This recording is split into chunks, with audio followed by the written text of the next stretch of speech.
मित्रांनो, तुळशी विवाह आहे तर आपण मांडव उभा करत आहोत। 4 बाजूंना 4 बांबू उभे केले आहेत। वरती आडव्या काठ्या टाकल्या आहेत।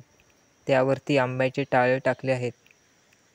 4 बाजूंना 4 आंब्याचे टाळे सुद्धा लावले आहेत। बघू शकता तुम्ही। आता तुळस सजवायला घेतो। अशा प्रकारे झेंडूच्या फुलांनी तुळस सजविली आहे। तुळशीसमोर पूजेचे सामान ठेवले आहे। तुळशीसमोर समई लावली आहे। मांडवाभोवती लाइटिंग केली आहे। बघू शकता तुम्ही किती छान वाटत आहे। पूर्ण अंगणाला तोरणं लावली आहेत। बाजूने बघू शकता तुम्ही।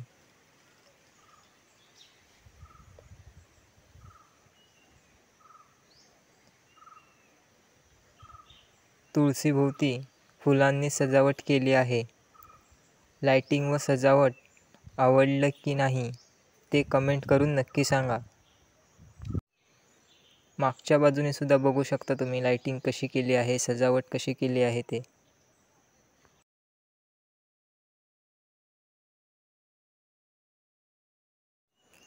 तुळशीमध्ये आवळा, चिंच, ऊस ठेवले आहेत।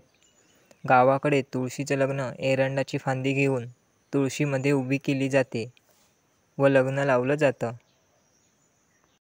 आता थोड्याच वेळात वाडीतील लोक येऊन तुळशीची पूजा करून मंगलाष्टका म्हणून लग्न लावलं जाईल। त्यानंतर लोकांना प्रसाद म्हणून पोहे किंवा लाह्या दिल्या जातात।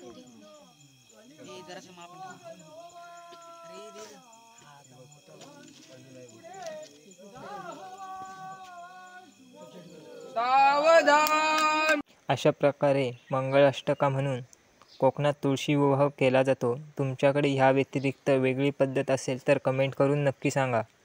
व्हिडिओ आवडला असेल तर चॅनलला सबस्क्राईब केल्याशिवाय पुढे जाऊ नका, कारण असेच नवनवीन व्हिडिओ घेऊन येत असतो। तर प्लीज सपोर्ट करा। धन्यवाद।